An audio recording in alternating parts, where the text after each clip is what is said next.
any strength to start from the beginning. He didn't say, let's a younger person, change me, exchange me. He didn't say, it means that Hashem doesn't want me to continue. Rabbi Akiva, he teaches us so much. He teaches us that we have to start from the beginning. We have to strive again. We cannot let all these little things, bury us or hold us or not let us continue. We have to continue no matter what. Today is also Pesach Sheni. Pesach Sheni, the idea of Pesach Sheni is that, tonight, tomorrow. The idea of Pesach Sheni is there is no such a thing of a lost case. A lot of people came to Moshe Rabbeinu after Pesach, and they said, Pesach, we were not able to bring a korban because we were contaminated. We couldn't. We didn't get to Israel on time. Somebody died on the way. We were not able to clean ourselves or purify ourselves. So what? We're not going to bring korban Pesach? That's not fair.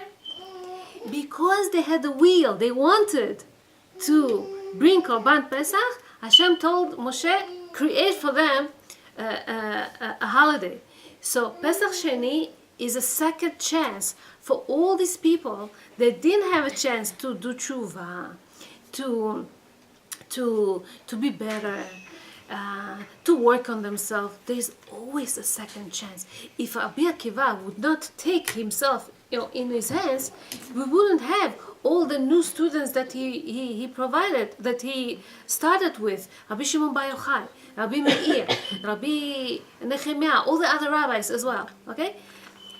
And so what we have to do is just to ask Hashem, please help us to start all over, and Hashem is going to help us. So let me finish again with Ktiya Bar Shalom. Ktiya Bar Shalom, it says that when someone, Zimri ben Salul, right, he went with a Kozbi Batzor, which was not Jewish woman. If somebody goes out or hangs out or has, God forbid, relationship with a Goya, with a non-Jewish girl, a woman, so she's cleaved to him, she's attached to him like Allah, it says. It says that in the next world, Avraham Avinu, when he comes after 120 years, he doesn't recognize him as a Jew. He said, I don't know you, because you're connected to non-Jewish. I don't know you, and I cannot save you from hell. This is what Avraham Avinu comes and says. So, and of course, when people do tshuva, okay, everything becomes okay. But Ktiya Bar Shalom was the negative part of Shlomiel ben Tzur Shaddai, and once he fixed his thing, everything became so much better. So this is the first part of the shiur. I wanted to mention today's date is the Yortzeit of Rabbi Meir Baal HaNes. Rabbi Meir Baal HaNes was the student of Rabbi Akiva, one of these 5 students that Rabbi Akiva left afterwards. Okay, Rabbi Meir Baal HaNes, very, very special man. It says about Rabbi Meir Baal HaNes that Gemara in Avodah Zarah, that once the sister of his wife, okay, his wife was Bruria, very special woman, soon I'll talk about her.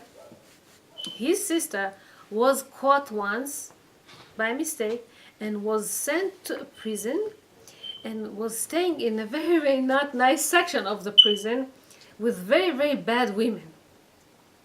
Bruria felt bad that her sister suffers there. She's the daughter of a rabbi.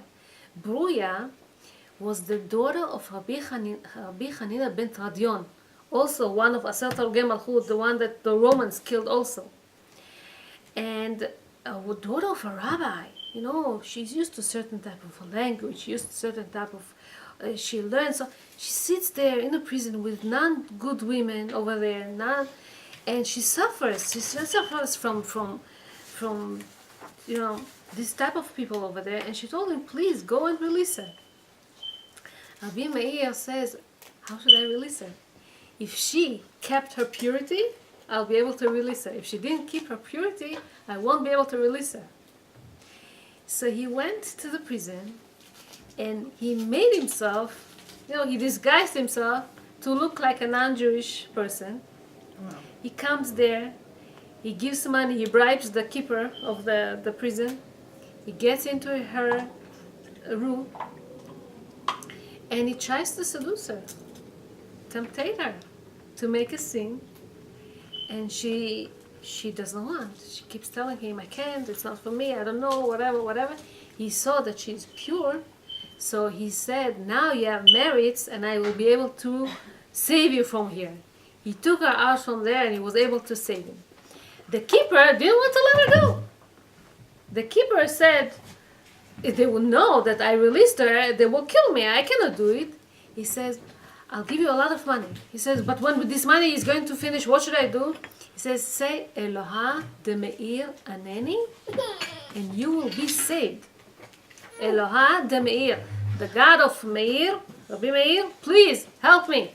Eloha de Meir Aneni. This is the prayer that we say every time we light a candle for Rabbi Meir. So the keeper said, how do I know it's true?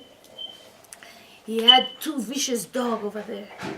They used to eat people alive.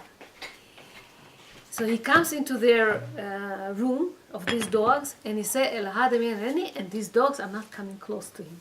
Nothing, like good dogs that are not doing anything. He saw that these words, they do a miracle. So he said, if I'll need it, I'll use it. This is Eloha de Meir Aneni, okay? Next thing that we know about Rabbi Meir is a very, very famous story about him. There was this couple that a wife and a husband. A wife, she came from Bavel, Iraq, and the husband was from Israel. They didn't understand each other, the language of each other so well. Very famous story. She tells him, what should I prepare for you? He told her, 2 butzina, 2 beans. 2 beans means a little bit. Okay? She understood 2 candles. 2 candles. Or 2 beans, literally 2 beans. So she went and she cooked 2 beans. He said, what should I do with these 2 beans now? Beans. Pasol. 2 beans? Who prepares 2? He told her a little bit, she can.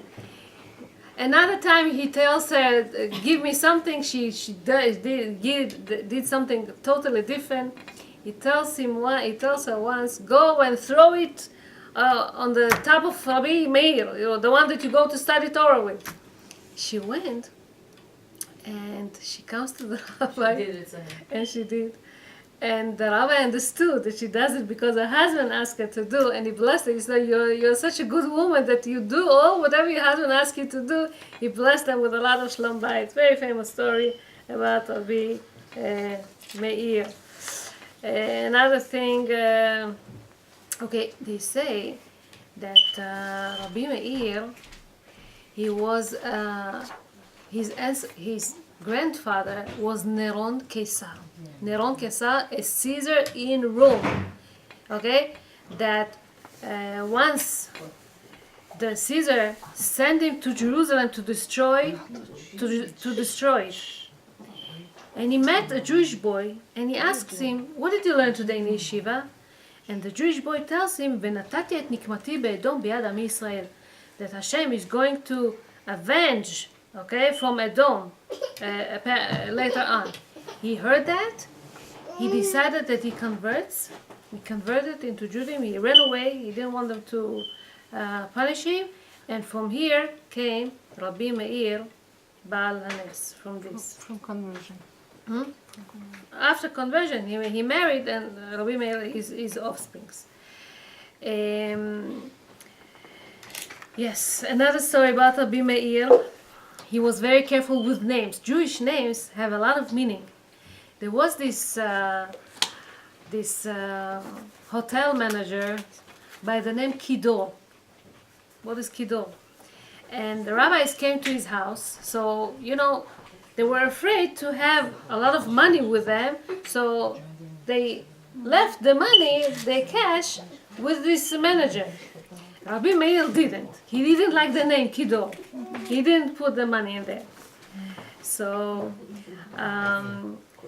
later on, they found to know that this man, he wasn't an honest person. He came to Rabbi Meir and he said, "How did you know?" He said, "There is a pasuk in Dvarim that says, Kidol ta'apuchot hema." Kidol ta'apuchot hema means you don't trust these people. It means that he is wicked. So I couldn't trust a person that carries this name. I didn't give the money to him. And this was the story about Rabbi Meir. Basically, a very, very special man. His wife, as I mentioned, her name was Bruya. Very, very, very special woman. And once, lo aleinu, it happened that on Shabbat, they were walking outside, these two boys. One was about 10, one was about 12. And a big wall of stones collapsed on them and they died. So people bring them over to Bruya. Her husband, Rabbi Meir, used to give classes in the shul. For hours and hours, he used to sit and teach. And when he came home, he tells her, I didn't see my boys. Where are they? She said, no, they're sleeping. She didn't tell him anything not to upset him on Shabbat, so he won't be sad. She put them in their bed, covered them, and that's it. So he tells him, okay, so where are they? She tells him, let's first do Havdalah. They do Havdalah. And, okay, so where are the boys? Let's first eat something. So she fetches him some sudar of it and they eat something. But where are the boys? She tells him, I want to ask you a question. If somebody gives you some money, deposit, a loan, something, and he comes to pick it up afterwards, what should I do? He said, you have to give it back. Well, what's the question? She tells him, Hashem gave us two precious boys. And he decided to take them today. Wow. Rabbi Meir didn't understand what she's talking about. He started crying. She says, Hashem gave us and Hashem took it. She was so smart. She knew how to do it in such a nice way. The wife of Rabbi Meir Balanes. So this is the person that his Yotzat is today. He's buried in Tveria. Me. Rabbi Meir Balanes. A lot of our sages are buried in Tveria. That's in Israel? In Israel, yeah. And a lot of people are going there. For many, many years, people used to go first to Rabbi Meir Balanes, and then they continue their way to Meron. Meron is on Saturday night. Okay, is Lag BaOmer, Rabbi Shimon Bar Yochai. So people used to go with donkeys and everything, all the way up into these mountains, all the way till Meron. Today, Baruch Hashem, we have a car, so people go back and forth. But years ago, this is how they used to do. They start with Rabbi Meir and finish with Rabbi Shimon Bar Yochai. בעזרת השם, זכות הצדיקים האלה יגן בעדנו, אלהה דמאיר ענני, bring a lot of blessing to this house, אהבה ואחווה, שלום ורעות, פרנסה טובה, all the best. Thank you so much, God bless you. מצות, מונה גנית? Yeah, מצות. Yes, thank you so much. The same button? Yeah.